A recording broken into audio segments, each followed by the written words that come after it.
ओम नमः सिद्धेभ्यः ओम नमः सिद्धेभ्यः ओम नमः सिद्धेभ्यः नमो हरिहंतां नमो सिद्धां नमो वैर्यां नमो वज्रां नमो वे सत्सां मंगलम भगवान वीरो मंगलम गौतमो मणि मंगलम कुंदकुंदाद्यो जयधर्मोऽस्तु मंगलम् सर्वमंगलमांगल्यं सर्वकल्याणकारकं प्रधानं सर्वधर्माणां जयं जयतु शाश्वतं जयं जयतु शाश्वतं। नरक के दुखों का वर्णन चल रहा है अपना।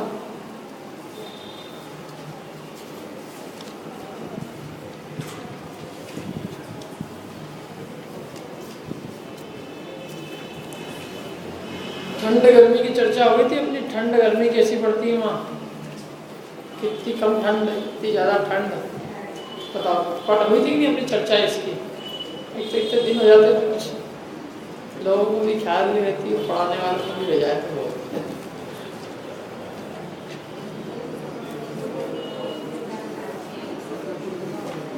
आप लोगों से बताओ किसको याद है, बताओ। चलो हाँ बोलो, क्या पूछा ये तो मालूम हाथ में। नरक में कैसी ठंडी और गर्मी रहती है। नरक में अगर मेरे पर्वत जितना लोहे का बता रखो तो वो भी पिघल जाता है। हाँ, कितनी क्या पड़ती है, गर्मी करती है। और ठंड कितनी पड़ती है,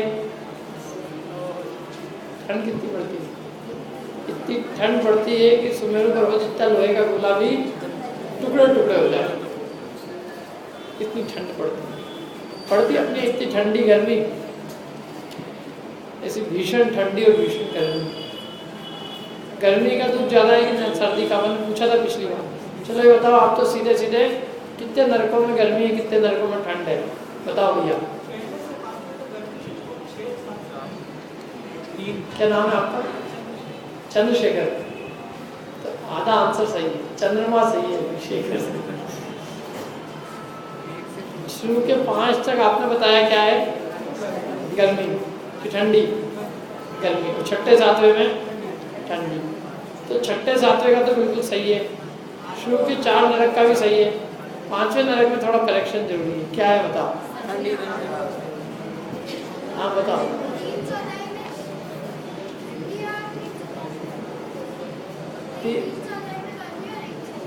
क्या नाम है? अवीन, अवनी। अच्छा, बड़ी होशियार है।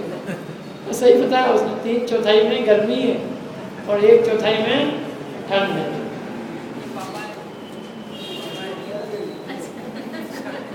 कौन पापा? अच्छा अच्छा, दोनों ने मिलके पूरा भर दिया उसको। 5वें तक जो है, चौथे तक तो गर्मी है, छठे सातवें में ठंडी है, 5वें के 3/4 में गर्मी है, 1/4 में ठंडक है। भूख कितनी है नरक में, ये अपन ने नहीं पढ़ा है। चलो आज अपन ये देखते रहे, भूख कितनी है, कम है ज़्यादा है, कितनी भूख है। उसके पहले थोड़ा सा नरक का ये आपस में असुर कुमारों के द्वारा दिए गए दुखों का वर्णन है। पेज नंबर निकालो आप 14, दोहा नंबर 12 निकालो। तिल तिल करे देह के खंड, असुर मृणावे दुष्ट प्रचंड, सिंदूर दे प्यास न जाए, तो बन एक न बूंद लाए। तिल तिल करे देह के खंड। तिल्ली देखी कि नहीं देखी? तिल्ली है कि नहीं? तिल्ली खाने, तिल्ली के लड्डू। क्या बनता तिल्ली की? गजक बनती कि नहीं?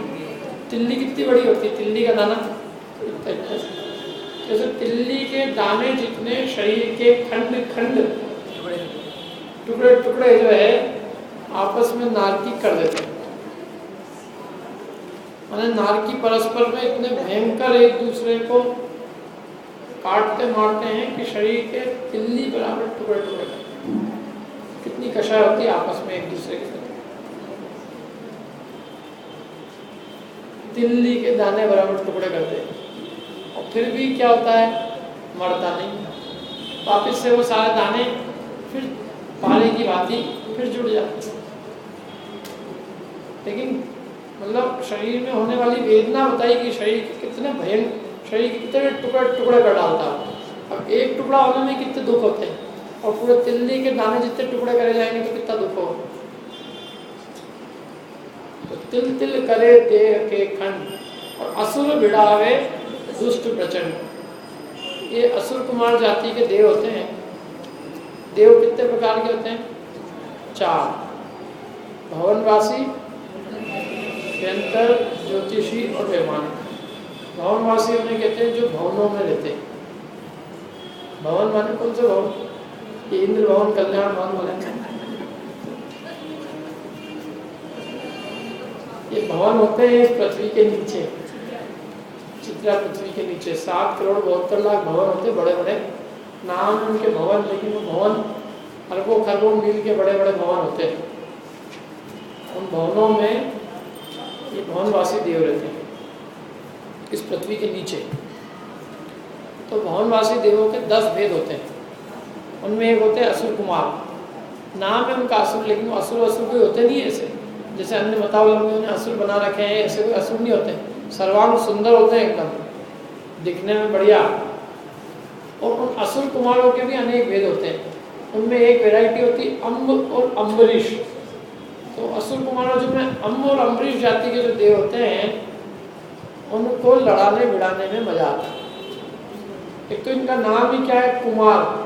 असुर कुमार, नाग कुमार, सुपर्ण कुमार, द्वीप कुमार, स्नित कुमार, मेघ कुमार, सब कुमार है। इनकी आदतें सब कुमारों जैसी होती है, कौतूहल करना, एक दूसरे को लड़ाने में आनंदित होना। जो कुमारों जैसी वेशभूषा है, कुमारों जैसा खेलना कूदना, उस तरह के कार्य होने से इन्हें कुमार कहा जाता है।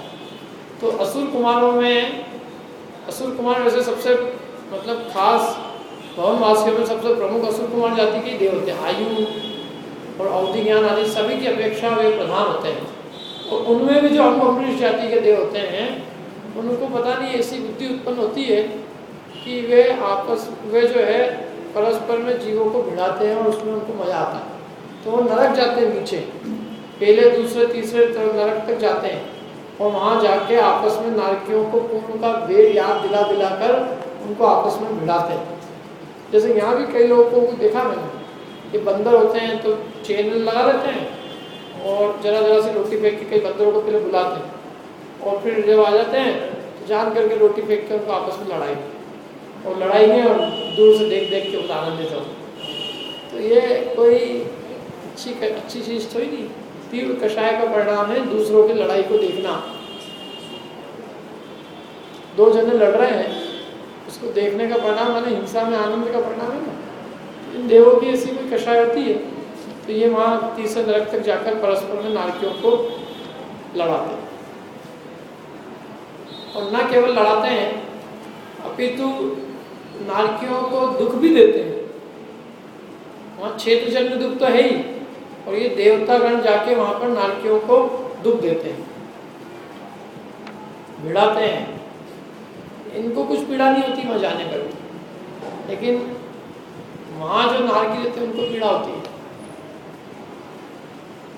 और ये स्वयं भी दुख देने का काम करते हैं। इस प्रकार से ये नारकी वैसे ही दुखी है, परस्पर में यूं ही अपनी कषाय से दुखी है, और रही सही कसर ये पूरी कर देते हैं। माने वो तो यूं ही खूब लड़ रहे हैं, लेकिन कदाचित थोड़ा बहुत लड़ना भिड़ना कम हो जाए तो वो असुर कुमार जाति के देव और आके उनकी आग में और घी डालते हैं। किनको नहीं मारते? देव तो विक्रिया क्षय अलग होता है ना, अप्रथक विक्रिया होते हैं, पृथक विक्रिया होती है, कुछ नहीं होता। मूल शरीर तो उनका नहीं होता, तो विक्रिया वाला शरीर। देवों को ना उस क्षेत्र की पीड़ा होती है, ना उनको कोई कुछ कर सकता है। गति अलग अलग है एकदम, तो उससे वहां से उनको कोई दिक्कत नहीं होती, उनको कोई कुछ बिगाड़ नहीं सकता। पृथक अपृथक विक्रिया होती है नारकियों की, और देवों की पृथक होती है।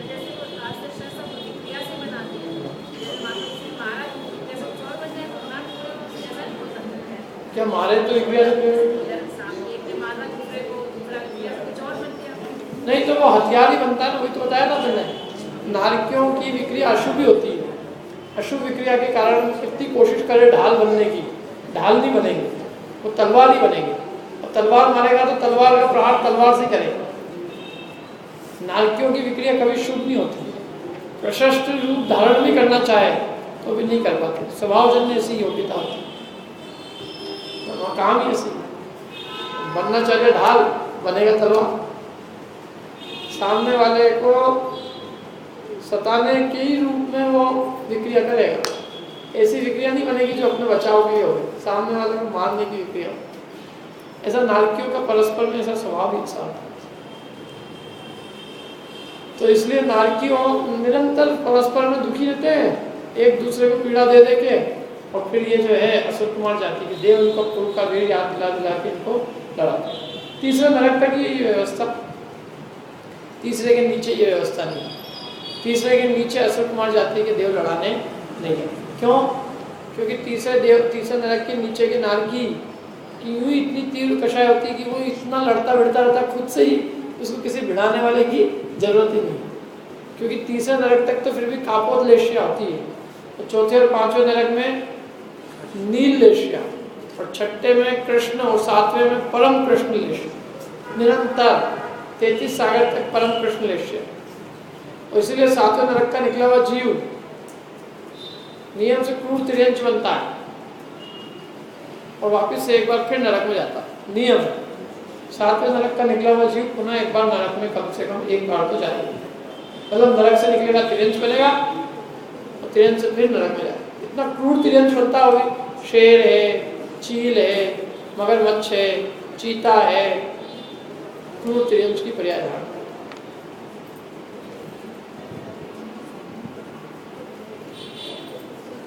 तो ऐसी स्थिति है। नारकी जीव माने निरंतर मार काट करना, निरंतर परस्पर में एक दूसरे को सताना, निरंतर वो मार काट मची रहती है, एक क्षण के लिए भी शांति नहीं।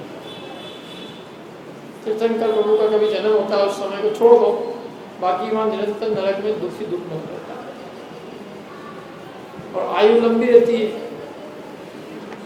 कम से कम 10,000 वर्ष, अधिक से अधिक 33 सागर, इतनी लंबी काल तक वहाँ इसको रहना होता है। आगे देखो क्या है। तिल तिल करे देह के खंड, असुर भिड़ावे दुष्ट प्रचंड। आगे क्या कहते हैं? सिंधु नीर ते प्यास न जाए, तो बढ़ एक न बूंद लाए। सिंधु नीर ते प्यास न जाए। हम लोग क्या पूछे? सिंधु नीर ते प्यास, उनको नारकियों को प्यास लगती है, लेकिन वहाँ पर एक बूंद की प्यास पानी की नहीं रहती है। हाँ, तो लाइन का मतलब शॉर्ट में बता दिया। अभी अपन पता ही हो तो शॉर्ट में तो आपने पढ़ रखा है। सिंधु नीर ते प्यास न जाए। सिंधु नीर माने, सिंधु कहते हैं समुद्र को, नीर माने जल। समुद्र के जल से भी जीव की प्यास न मिटे, इतनी भयंकर प्यास लगती है। सिंधु नीर तो क्या एक समुद्र ही नहीं, सारे दुनिया का जितना भी समुद्र है, जितना दुनिया का जल है वो सब भी पी लिया जाए तो भी प्यास न बुझे। लेकिन तो परंतु फिर भी एक न बूंद लहाए, पीने के लिए पानी की एक बूंद भी नहीं मिलती। उन्होंने कितनी भयंकर जीव के तृष्णा है उसका वर्णन किया है कि भाई समस्त जल पी लेने पे तो प्यास बुझानी चाहिए ना, लेकिन सारा जल पी ले तो भी प्यास बुझेगी नहीं, इतनी पीने की इतनी तृष्णा है, और पानी पीने के लिए एक बूंद भी नसीब नहीं होती। ऐसे भूख का वर्णन किया है। 3 लोक को नाज जो खाए, 3 लोक का अनाज भी खा जाए तो भी मिटे न भूख, तो भी भूख नहीं मिटे, लेकिन कणा न लहाए, लेकिन खाने के लिए एक कण भी नसीब नहीं होता है, कण भी नहीं मिलता। 3 लोक का अन्न खा जाए, भूख नहीं मिटे, भूख इतनी तीव्र है, और खाने के लिए अन्न का एक दाना भी नहीं। ये दुख बहु सागर लो सहे।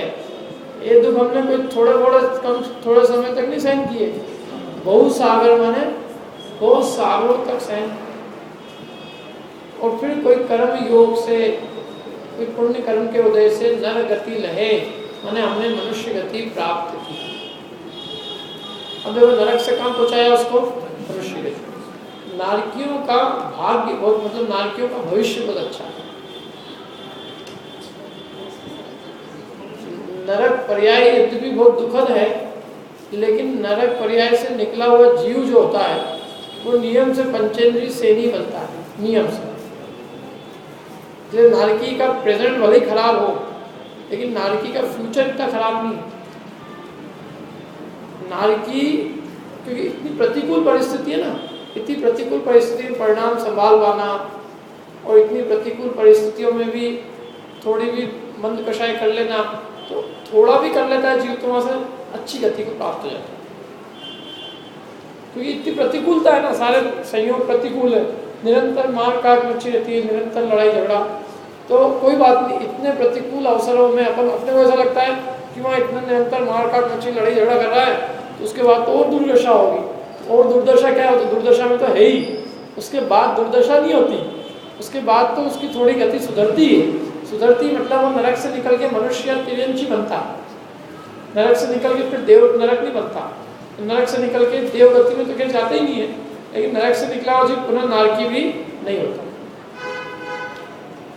मतलब नारकी इतने कष्ट में सहन, इतना कष्ट सहन कर रहा है ना, कितने कष्ट में भयंकर, भले ही मारपीट कर रहा है, लेकिन मारपीट पर्याय जन्य उसका दोष मान के, पर्याय जन्य उसकी योग्यता ऐसी है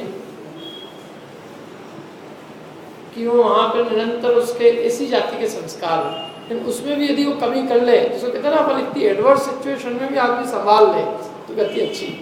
और देव गति की हालत बहुत खराब है। देवों में लेश्या यद्यपि शुभ होती, पीत लेश्या है, जिंदगी भर पीत लेश्या में जिए और मर के क्या बन गए, एकेंद्रीय। भोगी पुण्य फल हो एकेंद्रीय, क्या इसमें लाली है? पुण्य का फल भोग के एकेंद्रीय बन गए, इसमें कौन सा बड़ा निहाल कर दिया है? सारा पुण्य खत्म हो गया। नारकी का तो पाप खत्म हो रहा, पाप का फल खत्म क्या हो रहा, उसका स्टॉक पाप का ही फल खत्म हो रहा है ना। इसलिए नारकी का भविष्य हमेशा पंचेंद्रीय रहता है। देव मर के एकेंद्रीय बन सकता है, नारकी कभी मर के एकेंद्रीय नहीं बनता। नारकी मर के बनेगा तो कम से कम पंचेंद्रीय संगी, कम से कम मिनिमम इतनी चीज तो उसमें कायम रहेगी। माने पंचेंद्रीय बना मन तो उसमें कायम रहेगा ही रहेगा। ज़्यादा योग्यता अभी विकास हो गया ज़्यादा तो मनुष्य बन जाए, कम विकास होगा तो त्रियंचों में पंचेंद्रीय संगी बनेगा, एकेंद्रीय नहीं बनेगा। और देव में भवनात्रिक तक के देव और सोदर विषाण स्वर्ग तक के देव एकेंद्रीय भी बन जाते हैं, और बल्कि बहुसंख्यक देव तो एकेंद्रीय बनते होते। ऐसी विषय। इसके लिए मैं एक उदाहरण दिया करता हूँ, पहले आप लोगों ने सुना हो, नहीं सुना, कि दो आदमी ट्रेन में बैठे हैं और एक का रिजर्वेशन था और एक का रिजर्वेशन नहीं हुआ, वेटिंग में ही रह गई उसकी गाड़ी। तो डब्बे में तो घुस गया, लेकिन किसी के चरणों के नीचे बिठा रहा ऐसे। और दूसरे आदमी का जिसका रिजर्वेशन था, आराम से उसने चद्दर बिछाई पर और चद्दर ओढ़ के अच्छे से तान के सो। अब सुबह उठे तो देखा तो एक अटैची गायब। किसकी अटैची गायब हुई हुई? सो के आराम मस्त था। ये तो बेचारा रात भर जो है बड़ी मुश्किल से चरणों के नीचे कैसे भी झुक झुका के कैसे कैसे रात काटी। तो कहाँ उसका माल जाने का अवसर कहाँ है? जो निरंतर जाग रहा है, कष्ट सहन कर रहा है, उसका क्या माल जाएगा? माल तो उसका जाएगा बिल्कुल सोया हुआ आराम से। निधि तो उसकी लूटने वाली है ना। ऐसे निधि किसकी लूटती है? ज्ञान निधि देव की लूटती है, क्योंकि भोगों में इतना मस्त हो जाता है वो कि उसकी पूरी ज्ञान निधि लूट के एकेंद्रीय बन जाता है। नारकी की लुटती नहीं, कम से कम ज्ञान निधि बरकरार रहती है। इतने डंडे पड़ते हैं उसको, उस पर्याय में आसक्ति नहीं रहती उसको एक समय की। नारकी कभी भी ये नहीं चाहता कि मैं नरक में रहूं। केवल एक ही ऐसी आयु है बस संसार में, चारों गतियों में, चारों आयु में एक अकेली नरक आयु ऐसी है कि जिसको जीव एक समय के लिए भी नहीं चाहता और उसको वहाँ रहना पड़ता है। तिर्यंच आयु भी ऐसी नहीं है। एक कीड़ा भी होता है ना, वही मरना नहीं चाहता। देख लेना, आप कोशिश करें, करना मत, मतलब मारना मत उसको, लेकिन दूसरों को करते, दूसरे को ही कर रहा होगा। मच्छर, कोई नहीं मरना चाहता है, भले 2 इंद्रिय 3 इंद्रिय 4 इंद्रिय, वो बहुत निकृष्ट अवस्था है। पेड़ भी मरने से भय खाता है। तो तिर्यंच आयु इसलिए शुभ मानी गई है क्योंकि तिर्यंच में कोई मरना नहीं चाहता, और नरक आयु अशुभ है। हर नारी की ये भावना भाता है, कब यहाँ से निकलूं, कब यहाँ से निकलूं, कब यहाँ से कब छुटकारा, यहाँ से। तो उस पर्याय में उसको आसक्ति नहीं होती है एक समय के लिए। और तिर्यंचों को, देवों को भयंकर आसक्ति होती है, तो उस आसक्ति के फलस्वरूप बनते हैं एकेंद्रिय, और ये निरासक्त भाव से पंचेंद्रिय बना रहता है। कम से कम पंचेंद्रिय बना इसका नष्ट नहीं होता, पंचेंद्रिय के साथ में मन संगी बना भी इसका नष्ट नहीं होता, मन बरकरार रहता है, मन जन्य ज्ञान उसका नष्ट नहीं होता, सोचने विचारने की शक्ति उसको बराबर बनी रहती है। बताओ कौन सा अच्छी है? इसलिए लोगों को देव पर्याय बहुत अच्छी लगती है। हमारे पिताजी स्वर्गवासी हो गए, जिनके उसके बाद क्या हुए लोगों को तो बताओ, उसके बाद क्या?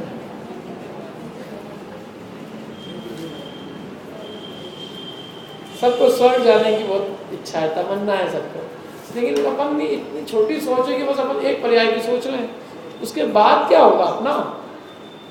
उसके बाद भी तो अनंत काल है। यहाँ से बन गए, देव प्रगति में चले भी गए, वहाँ भोगों में मस्त हो गए, भोग के संस्कार रहे तो वहाँ भोगों में मस्त रहे, तो उसके बाद क्या बनेंगे? तो सोचो, सीधे एकेंद्रिय है, उसके बाद पर्याय। और आपको बताऊँ, बहुसंख्यक भाग देवों का असंख्यात बहुभाग बन के एकेंद्रिय बनता है। एक भाग निकल के पंचेंद्रिय बनता है, और उस एक भाग में भी मनुष्य को बहुत बिरले बनते हैं। तो अभी आप कितनी अच्छी जगह हो आपको मालूम ही नहीं। आप सोच रहे हो देवगति चल जाएंगे, हमारी तरक्की हो जाएगी। क्या तरक्की होगी? तुम्हारी अवनति होगी, तरक्की नहीं होगी। उसके बाद जो है सब बहुत विकट संसार है उसके बाद, और देव गति से सीधे एकेंद्रिय का रास्ता है, सीधे डायरेक्ट, नरक गति से नहीं है एकदम। इसलिए थोड़ा सोचना, संसार तो ये कहता है जहाँ जिस पर्याय में आसक्त हुए उसके बाद का फल खतरनाक, और निरासक्त भाव से जीव रहा तो कोई बात नहीं, संसार से छूटने का अवसर कायम। संसार की आसक्ति संसार का कारण है। जो संसार की आसक्ति वाले संसार में मजा आ रहा है, सुख मान रहा है, तो संसार मिलेगा। संसार से निरासक्त भाव होगा, वैराग्य होगा, संसार से छूटेगा। भाई जिसको संसार अच्छा लगे तो उसको मोक्ष कैसे मिलेगा? शरीर अच्छा लगता है तो शरीर मिलेगा, भोग अच्छे लगते हैं तो भोग मिल जाएंगे, बीमारी अच्छी लगती तो बीमारी मिलेगी। बीमारी से छूटना, निरोग अवस्था अच्छी नहीं लगती तो निरोग अवस्था नहीं मिलेगी। इसलिए नरक पर्याय यद्यपि यहाँ पर बहुत बुरी है, मतलब उसका वर्णन करो तो वहाँ दुख ही दुख है, लेकिन कोई बात नहीं, आगे उसका इतना बुरा नहीं है। वहाँ तो वो उतने काल दुखी भोगता है, चाहे तीर्थंकर का जीव भी हो, लेकिन क्षेत्रजन्य जो दुख है वो तो तीर्थंकर का जीव भी भोगता है। इतना है कि बस उसके जन्म के 6 महीने पहले, मतलब तीर्थंकर का इधर जन्म होता है ना, उसके गर्भ में आने के 6 महीने पहले से उसके वहाँ पर देव लोग जो है उसके आसपास घेरा लगा देते हैं कि जिससे अपनी नारी की उसके साथ दुख न दे सके। बाकी फिर भी क्षेत्रजन्य पीड़ा तो उसको फिर भी बनी रहती है, क्योंकि ऐसा नहीं होता इधर तो रत्न बरस रहे हो, उधर डंडे बरस रहे हो।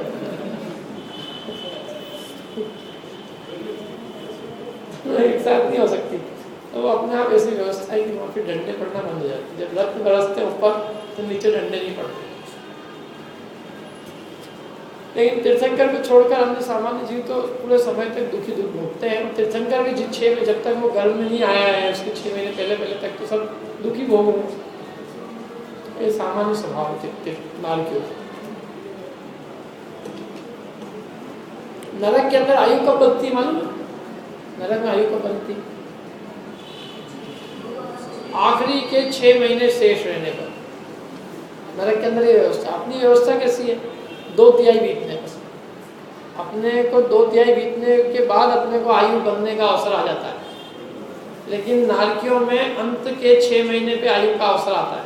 मैंने 6 महीने लास्ट के दिए आपने सुधार लिए, लेकिन ऐसा होता नहीं है। जनरली तो यही होता है कि जिसके जीवन भर जैसे परिणाम होते हैं और 6 महीने उस समय उससे ही परिणाम उसके होते हैं। जब जानने वाला होता है तो ऐसे परिणाम उसके हो जाते हैं। संक्लेश रूप परिणाम होकर 3 अंश में जाएगा, मंद कषाय रूप हो गया तो मनुष्य में चले जाएगा। 2 ही गति है वहाँ से निकलने, और निकला हुआ जीव भोग भूमि में जन्म नहीं लेता, कर्म भूमि में ही जन्म लेता है। गर्भज होता है, संगी होता है, पंचेंद्रिय होता है, ये सब बात होती है। केवल मनुष्य और त्रियंश 2 ही गति है, और उन 2 में भी पंचेंद्रिय, संगी, पर्याप्तक, गर्भज, कर्म भूमिया सब शब्द हैं। सेनी ही बनेगा, सेनी बनता नहीं, पंचेंद्रिय सेनी ही बनेगा, कर्म भूमिया ही बनेगा, गर्भज ही होगा, पर्याप्तक ही होगा, सब शर्तें उसमें।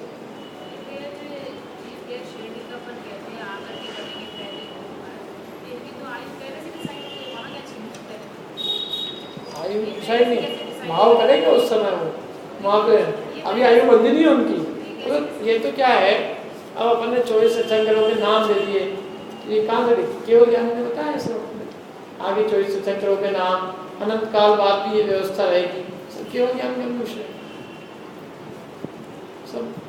इसलिए तो अपन सर्वज्ञता के आधार पे सब चीजें बात होती है ना। भाई सर्वज्ञ ने बताया 9 नारायण होंगे, 9 प्रतिनारायण होंगे, 9 बलभद्र होंगे, हर उत्सर्पणी अवसर्पणी। अब वो पुण्य तो किसी ने बांधा ही नहीं, अभी अनंत काल बाद जो उत्सर्पणी अवसर्पणी आएगी उसका बांधा गया, लेकिन फिर भी उन्होंने कहा ना कि होगा, तो भविष्य का ज्ञान इस आधार पर कहते हैं। आपने आयु नहीं बांधी हो, लेकिन उनके ज्ञान में तो दिख ही ना कि आप आयु बांधोगे ऐसी, उससे उन्होंने बताया परिणाम बाद के 6 महीने में ऐसे होंगे। जब भी मनुष्य, जब अंत के 6 महीने बचेंगे, आयु बंध का काल आएगा, तभी जीव मनुष्य आयु ही बांधेगा, उसकी बात नहीं। अपन ही अभी अपन ने कोई आयु नहीं बांधी भले, लेकिन कोई बता सकते हैं कि नहीं अवधि ज्ञानी मुनिराज ये कहाँ जाएंगे, आयु तो बांधी नहीं, आयु बांधेगा यही, अभी नहीं बांधी है, लेकिन भविष्य में इसके ऐसे परिणाम होंगे। फिर अपनी तो बात क्या चल रही थी कि ये दुख बहुत सागर तक इसने जीव ने दुख सहे, और कर्म के योग से, माने कोई पुण्य कर्म के योग से इसने क्या प्राप्त करी, मनुष्य गति प्राप्त करी, नर गति नहीं मनुष्य गति प्राप्त करी। अब वहाँ क्या हुआ वहाँ देखते हैं, वहाँ की क्या काम है। यहाँ भी आगे कोई दुखों का अंत नहीं आया, लेकिन फिर भी ये सबसे अच्छी स्थिति है जीव की।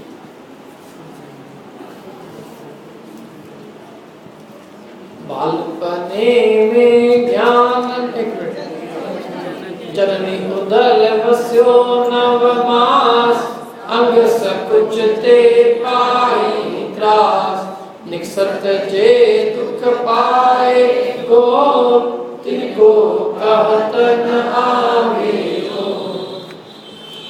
जननी उदर वस्यो नवमास, जननी माने माँ के, उदर माने पेट में, वस्यो 9 मास, कितने महीने बसा में, 9 महीने तक रहा, माँ के पेट में 9 महीने तक रहा। अंग सकुचते पाई त्रास, मैंने अपने अंगों को संकोचने से मैंने भयंकर त्रास, मैंने भयंकर वेदना को भोगा।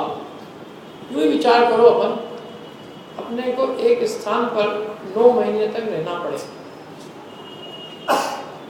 हाथ बांध में पाँव बांध के सब, और ये तो फिर भी पूरी तरह से हाथ पाँव खुले, एकदम संकुच के रहना पड़े, जरा सी जगह, और जरा सी जगह में वहीं जो भी कुछ है सब वहीं है जिंदगी, और बाहर इतना सा मतलब वो हिल भी नहीं सकते, जरा सा हिल भी, जितनी सी जगह दे रखी है उतनी जगह में हिल सकते हैं, उसके अलावा कोई जगह नहीं। और आपको थोड़े दिन नहीं, ऐसे 9 महीने तक ऐसे के ऐसे रहना।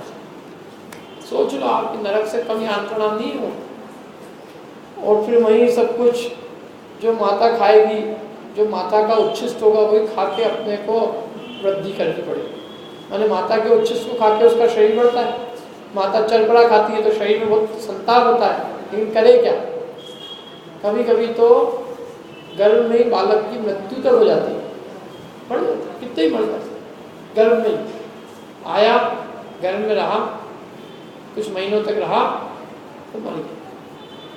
उसके दुख का कोई पार नहीं है, बेचारा कुछ अपने दुख व्यक्त नहीं कर सकता। जैसे अंदर ही अंदर कोई जीव पीड़ित होता है तो वो दुखी तो हो रहा है भयंकर, मारा जा रहा है उसको, तो मारा जा रहा है तो बेचारा पूरा करे क्या, लेकिन किसको कुछ कहे। और कई बार तो माता पिता खुद ही भक्षक हो जाए तो क्या करेंगे बच्चा।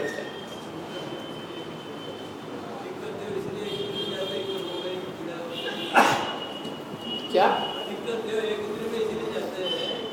हाँ होता, उस गंदगी के अंदर नहीं जाना चाहते। देवों को बहुत क्रिमिश बना होता है, क्रिमिश बना गंदी जगह नहीं रह सकता। हर चीज अच्छी टिप टॉप चमक दमक, ऐसे लोगों की आते हैं वो एक इंद्रिय पर्याय में जाने चाहते, क्योंकि माता के घर में जाना पसंद नहीं करते। माँ के घर में खून पीप मल मवाद उसमें कौन रहे, तो कहाँ रहे। इससे तो अपन अच्छे चमकीले पेड़ पौधे बन जाओ ठीक है, पत्थर बन जाओ ठीक है, तो सचमुच वो एक इंद्रिय बन जाते हैं। माँ के घर में जाना पसंद नहीं करते, इनकी बुद्धि की विचित्रता है। अब कहाँ पंचेंद्रिय बना और कहाँ एकेंद्रिय बना, नहीं कहाँ चिंतामणि रत्न और कहाँ कांच, लेकिन कांच चमकदार होता अच्छा नहीं लगेगा। तो माँ के गर्भ में भयंकर पीड़ा, उस समय तो भयंकर पीड़ा है। 9 महीने जो गर्भ का दुख है, इतना तक आता है भगवती आराधना ग्रंथ में कि यदि जीव को अपने गर्भ के दुख भी याद आ जाए तो उसको संसार से भय उत्पन्न हो जाए। एक बार आ जाए याद कि मैं 9 महीने ऐसी भीषण यातना में रहा, अब मैं कभी पुनः माँ के गर्भ में जाना नहीं चाहता, लेकिन भूल जाता है, बाहर निकलता है। और जो जो बड़ा होता है तो ऐसा भूलता है अपने सारे दुखों को, और ऐसा 5 इंद्रिय के विषय में ऐसा मगन हो जाता है कि सारी चीज़ें भूल जाता है कि मैं क्यों आया हूँ, क्या मेरा उद्देश्य है, कैसे कैसे दुख मैंने अभी भोगे हैं, और कहाँ तो ये सोच रहा था कि दुख मेरे को पुनः न भोगना पड़े, और फिर वही काम में लगे। जैसे कभी कभी कोई गाड़ी तेज चलाता है तो तेज चलाने वाला क्या होता है, कभी एक्सीडेंट हो गया उसका, और एक्सीडेंट हो गया भयंकर, तो उस समय तो इसे भाव होते हैं भैया हम तो अपन कभी गाड़ी नहीं चलाएंगे, बस बात हो गया, बहुत ऐसी तकलीफ अपन ने झेली है, अब ऐसी तकलीफ पुनः ना हो। और क्या होता है जैसे जैसे वो टाइम बीतता जाता है, हाथ पे यदि फ्रैक्चर ठीक होता जाता है, और जो जो ठीक हुआ फिर एक आध दिन देख के दूसरे दिन थोड़ी सी चला रहे थोड़ी सी, और वो चलाते चलाते वापिस से उसी स्पीड पे फिर आ जाता है, कुछ सब भूल जाता बात। जब वो पीड़ा हुई थी ना तब ऐसा भाव हुआ था कि अब मैं कभी गाड़ी नहीं चलाऊंगा, लेकिन क्या हुआ 1 साल बाद ही सब भाव बदल गए, और वही पूरी स्पीड में फिर हो रही है। मैंने तो ऐसे भी व्यक्ति देखे जिनका 4 बार एक्सीडेंट हो गया, 4 बार भावना भाई अब नहीं चलाएंगे, वो 5 कहते हैं जीव जो है ना बहुत साता में बहुत जल्दी मगन हो जाता है। असाता का उदय उसको बराबर याद दिलाए रखता है, लेकिन असाता का उदय जहाँ गया साता का उदय आया, जो मगन होता है जिस चीज के अंदर, बस मधुमक्खी का ना मधु के बूंद में सब तकलीफ भूल जाता है आदमी कि क्या बाहर क्या परिस्थिति है। देखा ना आपने वहाँ मंदिरों में चित्र तो देखा होगा ना आपने, मैंने बताया ना यहाँ पे संसार वृक्ष बिल्कुल वास्तविक चित्रण है वो एकदम। एक मधु की बूंद में इतना जीव खो जाता है कि आसपास मेरे क्या चीज है उसको सबको नजरअंदाज कर देता है। 5 इंद्रिय के विषय की लालसा तीन है। तो वो कहते हैं कि भाई गर्भ के अंदर हमने भयंकर दुख सहन की, और गर्भ में ही कभी कभी तो हम स्वयं मर गए अपनी मौत से, नहीं मरे तो कभी माँ बाप ने मरवा दिया। क्या ऐसे भी माँ बाप है इस देश में जो गर्भस्थ शिशु की हत्या कर, तो इसलिए वहां के दुख की क्या पूछना। कोई अपरंपार दुख हमने सहन किए, और किसी तरह बाहर निकले तो कोई दुख का अंत नहीं आया। निकलते समय जो पीड़ा होती है, कहते हैं कि उसकी पीड़ा भयंकर होती है कि उस पीड़ा के कारण कई बार माता की, पुत्र की अथवा दोनों की मृत्यु हो जाती है। निकसत जे दुख पावे घोर, तिनको कहत न आवे हो। हे प्रभु, हमने निकलते समय, माँ के गर्भ से निकलते समय जो दुख पावे उसका कोई पार नहीं है, उस दुख का वर्णन नहीं कर सकते। उस समय हमने जो वेदना भोगी वो वेदना शब्दातीत है। हर माँ ये सोचती है कि बस बहुत हो गया। जिस समय मतलब बालक को जन्म देती है उस समय भयंकर पीड़ा होती है, लेकिन फिर जैसे ही वो बालक हुआ पैदा, बड़ा हो गया, थोड़ा सा भूल जाते फिर। मगर ऐसा नहीं पीड़ा नहीं होती, सब उस पीड़ा को मतलब अपन तो शास्त्र में पढ़ा है वो अपन पढ़ते हैं, लेकिन इन्होंने तो सबने पीड़ा भोगी रहती ना, लेकिन फिर वापस से वो वापस चल रहा बढ़िया से। तो कहते हैं कि इस जीव ने गर्भस्थ अवस्था के मतलब गर्भ से बाहर निकलने के अंदर भयंकर दुख भोगे, गर्भ में दुख भोगे, स्वयं ने दुख भोगे, माँ ने दुख भोगे, दुख ही दुखों का काम रहा माता। अपने आदिनाथ भगवान की पूजा में बहुत अच्छा वर्णन आता है इसका। क्या है उसके अंदर नहीं, वो उसके पहले की जननी उदर है, माता खावे चर कर फिर लागे तन संताप हो, मारी दीन तणी सुन विनती। इसके और पहले जननी ओंदे मुख झूलियो रहो, फिर निक्सन कौन उपाय हो। प्रभु ओंदे मुख झूलियो रहो, फिर निक्सन कौन उपाय हो। निकलने कोई उपाय नहीं, कठिन कठिन कर निसर्यो, जैसे निसजंती में तार हो, मारी दीन तणी सुन विनती। अत्यंत कठिनाई से निकला, जैसे जंत्री के अंदर से तार निकलता है बड़ी मुश्किल से, ऐसे ही में माँ के गर्भ से बड़ी मुश्किल से निकला। और माता ने जो जो भी चरपड़ा खाया, जो जो भी खाया, उस सबके दुख मैंने सहन किया, सब उसके अंदर है। फिर वो पूजा तो अपन पढ़ जाते हैं वैसे, वो सही पूरा पूजा पढ़ो और थोड़ा सा रुक के पढ़ो तो आंखों में आंसू आ जाए, ऐसी पूजा है वो पूजा पढ़ पढ़ के लोग ढोलक मंजीरे और सब बजता है, समझ में नहीं आता क्या करते। आज के आनंद की जगह इतनी गंभीरता की चीजें हैं, धर्म और इसको ऐसा ढमढमाढ़म करते, समझ में नहीं आता कौन से देश के पास ढमढमाढ़म। जहाँ कुछ समझने का काम नहीं होता वहाँ होता है, जहाँ दिमाग का काम बंद करना हो वहाँ खूब ढमढमाढ़म होती है, जैसे शादी ब्याह के काम। और दिमाग का कोई काम नहीं, क्योंकि दिमाग लगाने लग जाए तो करे कौन, तो वहाँ बजाई जाते हैं सब ढंग। हमने वहाँ के यहाँ भी बजाने लग गए। अरे यहाँ तो बिल्कुल चुपचाप रहो तो लोग समझेंगे क्या हो रहा है क्या नहीं हो रहा है। कम से कम एक आध लाइन किसी कान पड़ेगी और सोचने वाला कोई होएगा, विचार तो करेगा इस पर। पूजन कार ने इसलिए थोड़ी लिखी कि उसकी पूजन को तुम म्यूजिक के अंदर ऐसे कर दो रफा दफा। विचार ने इतनी मेहनत कर करके दुखों का वर्णन किया तो तुम उसमें नाच रहे वाला। और एक एक बार नहीं, दो तीन तीन बार प्रभु देशो टन की मारो देशो टन। इसके क्या हो रहा है, इसके फोटो अच्छे लग रहे हैं दो तीन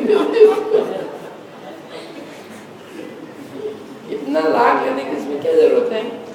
देशो टन की मारो, वो भी नाच रहा है। क्या है भाई, भक्ति भक्ति की जगह होती है। यहाँ क्या हो रहा है, यहाँ पे इसका अर्थ तो समझो क्या हो रहा है। हर चीज एक सी है, मतलब है इनको तो क्या है कि शादी के अंदर होगा जो कि आज मेरे यार की शादी है, तो किसी मरे में भी निकले तो वहाँ बजवा देगी। तो थोड़ी बहुत मर्यादा बची हुई है, नहीं तो जो करे वो काम। थोड़ा विचार करना चाहिए। वो उसमें चारों गति के दुख का वर्णन अद्भुत है। वो आदिनाथ भगवान की जयमाला सचमुच जोरदार है। छह डाला की पहली ढाल आपको पढ़नी हो तो उसकी जयमाला है। वृंदावन दास जी कवि ने लिखी एक्सीलेंट जयमाला। चारों गति के दुखों का वर्णन है, नरक का, त्रियंश का, मनुष्य का, देव का।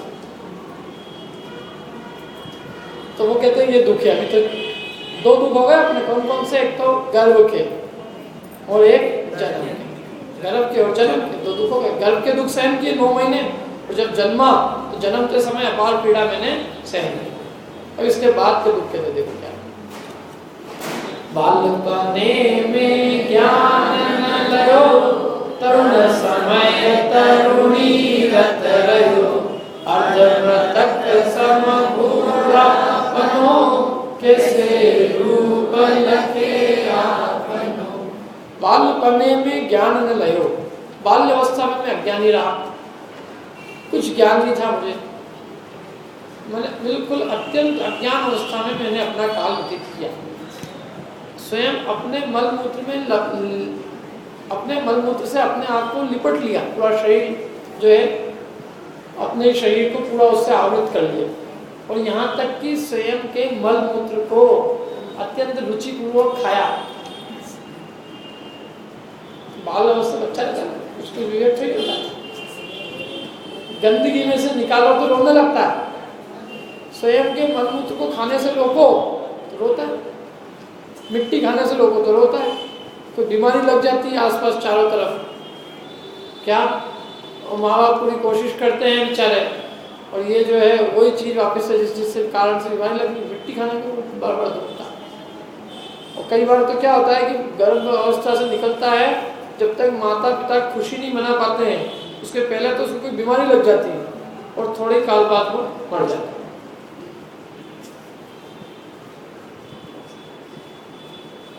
अब तो मृत्यु दर थोड़ी कम हो गई, लेकिन फिर भी बहुत मर जाए, बाल्यावस्था में मर जाए, पर्याय मिली मनुष्य प्रिया, लेकिन इसकी ऐसी चली गई।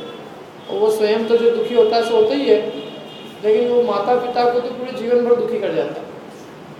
वो माँ को यही याद रहता है मेरा भी एक हुआ था, एक हुआ था, एक हुआ था, पूरे समय उसके दुख में जूझती रहती है। तो किसी के भी साथ हो सकती है ना घटना,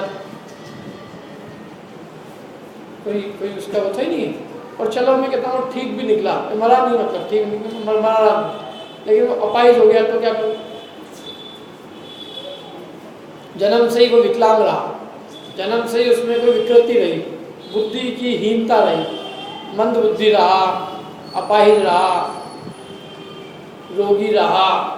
होते ऐसे कितने बच्चे होते हैं, माता पिता उनकी जीवन भर सेवा करते हैं, हैंडी कुछ भी मतलब उनमें कोई विकलांग रहते हैं, अपाहिज रहते हैं, क्या करते हैं?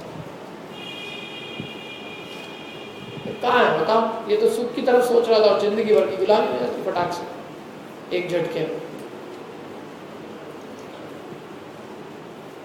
बड़ा भी हो गया तो महादुख। एक तो सबसे बड़ी बात बाल्यावस्था भी कोई बहुत अच्छी नहीं है उसकी। एक तो बाल्यावस्था में अब तो कितना उसको पढ़ने का दुख है, और बाल्यावस्था में कषाय होती तीव्र और बेचारे की शक्ति होती मंद, तो अपनी कषायों की पूर्ति कुछ कर ही नहीं पाता, अंदर ही अंदर महा तड़पता है, दुखी होता है। फिर जो बड़ा होता है त्यो 5 इंद्रिय के विषय भोग से और उसके लौकिक कार्यों से उसकी कषाय कुछ व्यक्त होना चालू होती है। लेकिन ऐसा नहीं कि बालपने में कषाय नहीं रहती, कषाय तो खूब रहती है, शक्ति कम रहती है, इससे व्यक्त नहीं हो पाती और अंदर तड़पता रहता है। हर बालक ये सोचता है कि कब मेरे को इन सब चीज़ों से मुक्ति मिले, लेकिन उसके लगभग 20-25 साल तो उसके पूरे पढ़ाई के अंदर ही उसके बीत जाते हैं। बेचारा पूरा बोझा ढो के कैसे भी कर करके और 25 साल तो उसी के अंदर मस्त रहता है। क्या करें? उपाय माँ बाप कहते बेटा ये नहीं करेगा तो तेरे को भी मानना पड़ेगा। तो लगा रहता आजकल के बच्चों को तो देख के मुझे लगता है कि नारकी भी शायद कम दुखी होंगे बेचारे, मानसिक दुख इनको इतना अधिक है।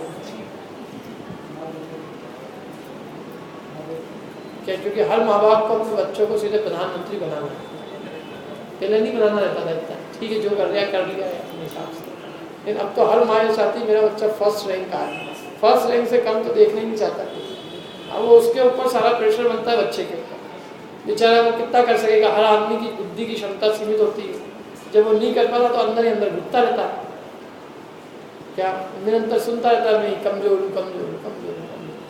अब उसको लगता है मेरी जिंदगी क्या है, कुछ नहीं। तो जो और असल चीज जो है धर्म सीखे तो सब समझ जाएगा कि क्या है, कुछ नहीं है इसमें। और फिर जो थोड़ी बहुत बुद्धि रहती है वो विषय के शायद बढ़ाने की चीज़ें और देखता रहता है, कॉम्पिटिशन में बढ़ती रहती है। मतलब सचमुच आजकल तो नरक जैसा लगता है पूरा वातावरण, बच्चों का बाल अवस्था पूरा छीन गया। माँ बाप की महत्वाकांक्षाओं ने बच्चों का भविष्य, बच्चों की बचपना छीन लिया। अपने पहले की पीढ़ी लोगों ने भी सब कुछ खाया पिया, उन्होंने भी जिंदगी चलाई, उन्होंने भी वस्त्र पहने, वो भी जिए, अच्छे से जिए, हम भी जिए। कहते हैं इसलिए दुख तो भयंकर है। बालपने में ज्ञान न लयो। इसमें आता है, देखो इसमें वैराग्य भावना के अंदर भी मनुष्य गति के दुखों का वर्णन है। कोई इष्ट वियोगी विलखे, कोई अनिष्ट संयोगी, कोई दीन दरिद्री विगिचे, कोई तन के रोगी। किसी ही घर कलिहारी नारी, आदमी सोच रहा शादी हो जाएगी तो सब अच्छा हो जाएगा, पत्नी लड़ाक नहीं, हर बात पे क्या करें, नहीं बोले तो लड़े, बोले तो लड़े। दुखों का कोई पार नहीं है। मतलब कानी कोड़ी विषय सुख, भव दुख करज अपार, बिना दिए नहीं छूटत है बेशक ले उधार। एक चीज लिखी है बिल्कुल मार्के की लिखी है कि सुख कितना है, जिस सुख की तो खोज रहा, सुख है कितना उसका बताओ तो सही। सुख तो है इतना, दुख है अपार। किसी घर कलिहारी नारी के बेरी सम भाई, कोई पुत्र बिना नहीं तो झूरे, वो कोई के होए मरे तो रोवे, वो खोटी संतति सो दुख। बच्चा पैदा भी हो जाए, बड़ा भी हो जाए, लेकिन खराब निकल जाए, संगति बिगड़ जाए, व्यसनों में पड़ जाए, अथवा समझ लो आजीविका रहित हो, शिक्षा विहीन हो, और अभी मैंने बताया अपाहिज हो जाए, विकलांग हो जाए, कुछ भी हो जाए, तो कितना दुख सताता है मतलब उसका माँ बाप को, वो स्वयं भी कितना दुखी रहता है। खोटी संतति सो दुख उपजे, क्यों प्राणी सोवे, पुण्य उदय जिनके तिनके भी नाहि सदा सुख साता, यह जगवास जठार दिखे सब ही है दुखदाता। जो संसार विशेष को तो तीर्थंकर क्यों त्यागे, काहे को शिव साधन करते, मोक्ष का साधन क्यों करते, संयम से अनुरागी, काहे के लिए संयम से प्रेम करते, मोक्ष की साधना क्यों करते, यही सुख होता तो उनको तो बहुत कुछ था। जो साता का उदय हमारे नहीं है, वैसी साता का उदय उनके था। आज संसार में सबसे ज़्यादा सुखी माना जाता है रामचंद्र जी को, इनको माना जाता है। रामचंद्र जी का नाम लेने में लोग आज भी गौरव अनुभव करते हैं। न केवल जैनी अपितु अजैन लोग भी रामचंद्र जी को बहुत बड़ा महापुरुष मानते, भगवान तक मानते। अब जब रामचंद्र जी जैसे महापुरुष को भी असाता के उदय ने नहीं छोड़ा, उनके भी सदाकाल साता नहीं रही, पत्नी का हरण हो गया है, पत्नी की खबर लाने वाला नहीं कोई, कहाँ है, मैंने तो पत्नी की खोज खबर की तो सब लोगों ने हाथ डाल, इतने बड़े राजा से अपन नहीं लड़ सकते, भूल जाओ उसको, और दूसरी से कराए थे तुम्हारी शादी। युद्ध लड़ना पड़ा, युद्ध लड़के कैसे तैसे करके जीत के लेके आए, तो बाद में लोगों ने बात करना चालू कर दी, ये तो बिना अग्नि परीक्षा करे लिया, बिना कोई परीक्षा करे सीता को लिया। तो अपनी जो शीलवती स्त्री थी उसको जंगल में छुड़वाना पड़ा। हे सब दुख किसी की पत्नी को जंगल में छुड़वाना पड़ा। आप कल्पना करो थोड़ा मानसिक का, कि वो मानसिक दशा उनकी कैसी रही होगी। ऐसे ऐसे महापुरुषों का सता के उदय नहीं छोड़ा, हम आप किस खेत की मूली हैं। इसलिए कह रहे हैं कि इसमें कुछ भी नहीं है, मतलब साता का उदय है ही का, लेकिन फिर भी जीव जैसे यौवन अवस्था में आता है तो तरुण समय तरुणी रत रहे, माने स्त्री के अंदर रत रहता है, ऐसा समझता है कि मेरे को महान 3 लोक की निधि मिली। इसलिए उन्होंने कहा तरुण समय माने यौवन अवस्था में तरुणी रत रहो, स्त्री में निरंतर रमा रहता है। और जबकि यौवन अवस्था ऐसा काल है जो धर्म करने के लिए सबसे सर्वोत्तम काल है। इसके लिए उदाहरण दिया आचार्यों ने कि जैसे गन्ना होता है तो काणा गन्ना होता है, काणा गन्ना मतलब तो काणा गन्ना होता है, तो गन्ने का एक चीज़ होती है, गन्ने का जो नीचे का भाग होता है वो चूसने लायक नहीं होता है, जड़ होती है ना उसकी, ऊपर का जो होता है वो भी फीका होता है, उसमें भी चूसने लायक नहीं होता। अब वो काणा गन्ना क्या है कि बीच का जो थोड़ा बहुत भाग है, तो काणे गन्ने में क्या होता है, काणा मने उसमें कीड़ा लग जाता है, तो कीड़ा खा जाता है बहुत सारे रस को, अब थोड़ा सा रस बचता है। अभी क्या होता है कि कोई स्वाद का लोभिया होता है तो थोड़ा सा रस के चक्कर में भी उसको चूस जाता है, अब मिलता कुछ नहीं, बिल्कुल फीका रहता है, वो काणा हो रहता है, कीड़ा लग रहता है, तो फिर भी चूसता है। और दूसरा कोई व्यक्ति थोड़ा समझदार होता है तो क्या कहता है कि काणा हो गया ना, तो इसमें कुछ रस नहीं बचा, इसको बो दो, लेकिन तो अभी भी इससे गन्ना आ जाएगा, तो वो उस काणे गन्ने को बो देता है, चूसता नहीं, तो उससे क्या होता है, नए गन्ने बहुत उत्पन्न हो जाते हैं। ऐसे ही वो कहते हैं कि मनुष्य का बाल्यावस्था और युवावस्था वो तो यूं ही भोगने योग्य नहीं, बाल्यपने में तो अज्ञान अवस्था है, वृद्धावस्था आधे मरे आधे जिंदा, अभी इसमें आएगा, अर्ध मृतक सत बूढ़ापना, माने बूढ़ापना कैसा है, आधे मर्दे के समान, आधा आदमी मर चुका, 50% डेड, 50% जिंदा है। उसमें कितने पंप भर दो, धर्म का, कर्म का, किसी चीज का, खूब करो, जरा सा आउटपुट निकलेगा इतना सा। मतलब किसी के लिए नहीं है ये, अपनी भी दशा आने वाली है ऐसी।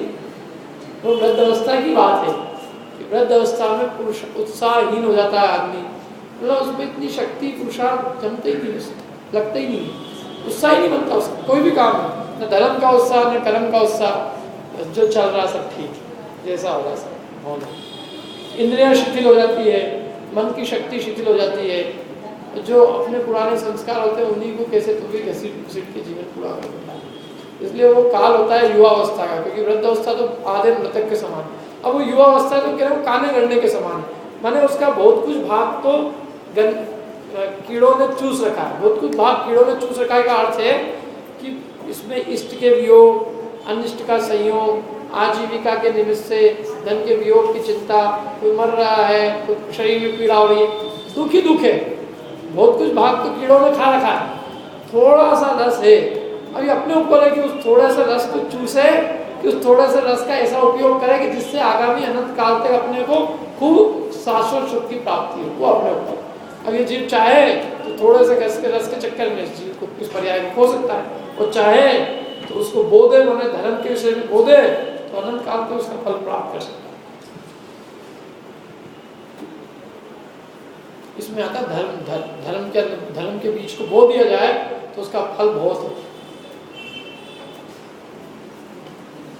इसमें अशुचि भावना के अंदर मंगत राय जी की, काना पोड़ा पड़े हाथ यह चूसे तो रोवे, काना पोड़ा, पोड़ा बने गन्ना, काना पोड़ा पड़ा हाथ अपने हाथ में आ गया, अब चूसे तो रोवे, और फले अनंत जो धर्म ध्यान की भूमि विषय होवे, यदि धर्म ध्यान की भूमि में बो दिया जाए तो उसका फल अनंत काल तक शाश्वत सिद्धि प्राप्त। ऐसी ये मनुष्य पर्याय है, मैंने न तो बाल्यावस्था अच्छी है, अज्ञान रूप अवस्था है, युवावस्था 5 इंद्रिय के विषय भोग में कब बीत जाती है पता नहीं चलता, पर्याय ऐसी ऐसी चली जाती समाप्त। और वृद्ध अवस्था आधा मृतक हो जाता है, 5 इंद्रियां बिल्कुल शिथिल हो जाती है, यमराज भी मानो उसको खाने की इच्छा नहीं करता, ऐसा जर्जर हो जाता है, क्या खाए उसको, खाने के लिए इसमें है ही क्या, शरीर पूरा जीर्ण शीर्ण हो गया, ऐसी दशा उसकी होती है।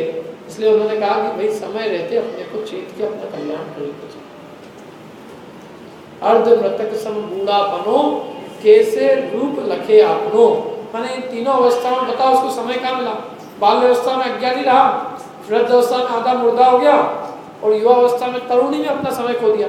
तो कैसे रूप लखे आपनो, माने अपने आत्मा का स्वरूप कब जाने कि मैं कौन हूँ, मैं कहाँ से आया हूँ, कहाँ जाना है, इन सब बातों को जानने का उसको अवसर ही नहीं मिलता, इन सब बातों के बारे में सोचने का अवसर ही नहीं मिलता, और ऐसे ये मनुष्य पर्याय में वापस से ऐसी की ऐसी चली जाती।